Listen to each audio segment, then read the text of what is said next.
مخلوق خدا سے جب لوگ پیار کرتے ہیں، جب لوگ محبت کرتے ہیں، اور جب ہمارے دل نرم، ہمیں نا مادہ پرست بنایا گیا ہے کچھ عرصے سے، ہمارا ذہن بنا دیا ہے، اور یہ ڈھیر سارے لوگ ہیں جو تقسیم کرتے ہیں ذہنوں کو، ڈھیر سارے لوگ، اس میں بعض مذہبی لوگ بھی شامل ہیں اللہ ماشاءاللہ، جو ذہن تقسیم کرتے ہیں، چھوٹی چھوٹی اپنے لالچ کے لیے لوگوں کو ایک دوسرے سے دور کرتے ہیں۔ یہ تقسیم کار ہمارا عام حصہ ہے، عام جز ہے۔ یاد رکھنا، جب قومیں مادہ پرست ہو جاتی ہیں نا، جب وہ ہر چیز کو پیسے میں تولتی ہیں اور پہلے اپنا نفع دیکھتی ہیں، پھر وہ معاشرہ انسانوں کا معاشرہ نہیں رہتا، وہ تاجروں کا معاشرہ ہوتا ہے۔ وہاں ہر چیز سیل ہوتی ہے، بیچی جاتی ہے۔ دوستو، قلبی طور پر جب دلوں میں گنجائش ہوتی ہے، جب ہمارے دلوں میں وسعت ہوتی ہے، جب ہمیں پیار کرنا آتا ہے، 2 آدمیوں کا کھانا 3 آدمی کھا سکتے ہیں، شرط یہ ہے کہ وہ تیسرے کو بٹھانے کی وسعت رکھتے ہوں۔ 4 آدمیوں کا کھانا 5 آدمی کھا سکتے ہیں، شرط یہ ہے کہ ان کے دلوں میں گنجائش موجود ہو۔ یاد رکھنا، ایک چھت کے نیچے ایک ہی گھر کے اندر 4-5 خاندان گزارا کر سکتے ہیں، شرط یہ ہے کہ ان کے دلوں میں گنجائش موجود ہو، شرط یہ ہے کہ وہ قلبی کیفیات وہی رکھتے۔ لیکن ہمیں نا کچھ مست سا کر دیا گیا ہے اپنی اپنی دنیا داری میں، کچھ محب سے ہیں، کچھ اس طرح کا ماحول بنا دیا گیا، مجھے کیا لینے دیں مجھے۔ مذہبی لوگ بھی اتنے لاکھ کی محفل نعت، اتنے لاکھ کا عرس، اتنے لاکھ کی فلانی شے۔ او خدا کے بندو، کچھ دیر کے لیے چھوڑ لو، کچھ دیر کے لیے مہربانی کر لو، اور دیکھو تو صحیح ضرورت کس چیز کی زیادہ ہے۔ چلو کوئی تو گنجائش پیدا کرو زندگی میں، کہیں کسی ایک چیز کو روک لو۔ مستحب کا اور واجب کا فرق ہی نہیں سمجھتے۔ اقبال کہنے لگے، یہ کسی شوخ نے لکھ دیا یہ جملہ محراب مسجد پر، کہ یہ ناداں گر پڑے سجدے میں جب وقت قیام آیا۔ وقت تو قیام کا تھا، تم سجدوں میں ہو، اٹھنے کا ٹائم تھا، لوگوں کی مدد کرنے کا وقت تھا، اور تم ابھی بھی اپنے ختمات شریف میں الجھے ہوئے ہو۔ کل 10واں چہلم مستحب ہے، 2 آدمی بیٹھ کے ختم دلا لیں، ہو جاتا ہے۔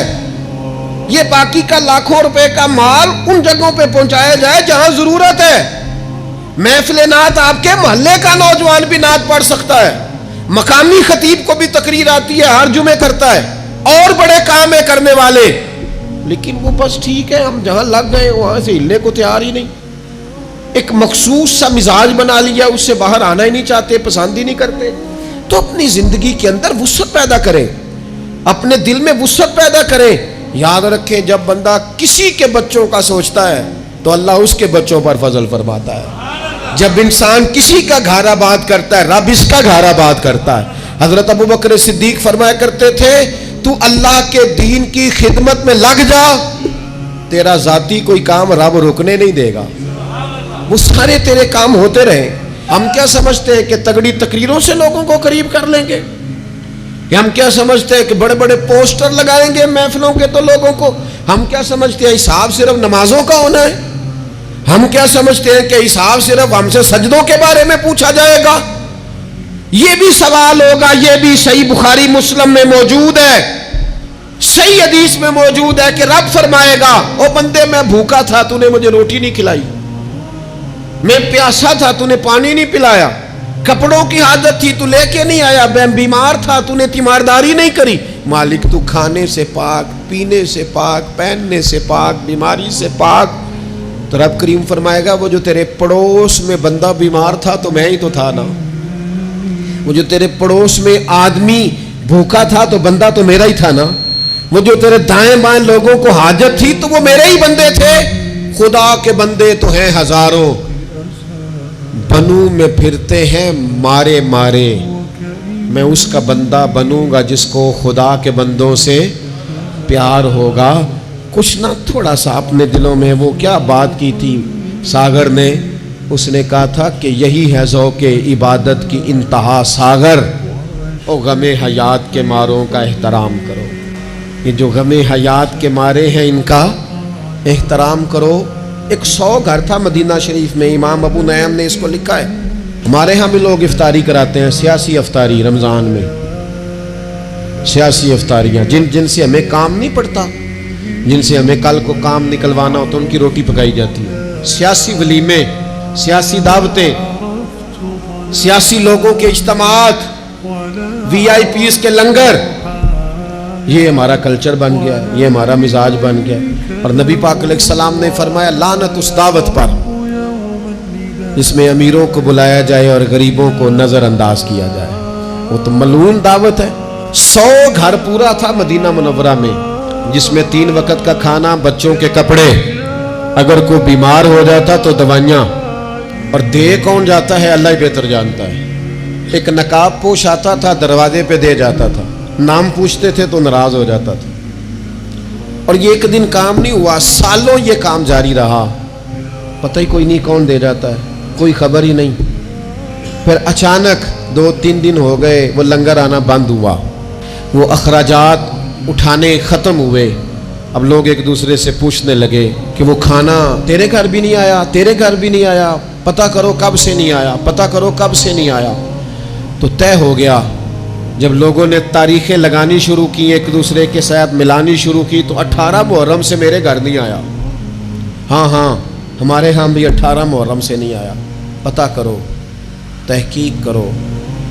پتہ چلا کہ 18 محرم کو امام زین العابدین کا وصال ہوا ہے۔ سیدہ پاک کا یہ شہزادہ، امام حسین کا کربلا میں بچ جانے والا یہ جانشین، ایک 100 گھروں میں، اور تھوڑی سی آبادی، 100 گھروں میں 2 وقت کھانا، اور اپنے کندھے پہ توڑا رکھ کے، لنگر کی بوری رکھ کے پہنچا کے آتے، اور چہرے پہ نقاب ہوتا، کوئی پوچھتا نام کیا ہے تو ناراض ہو جاتے۔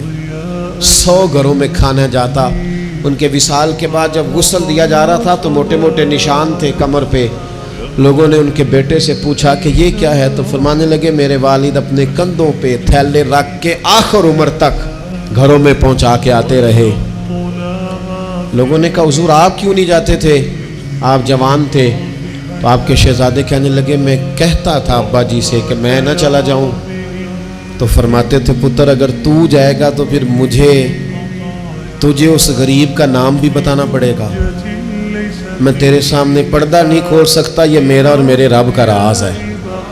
اس چپکے کے ساتھ، اس محبت کے ساتھ حضرت امام زین العابدین رضی اللہ تعالیٰ عنہ خدمت کرتے۔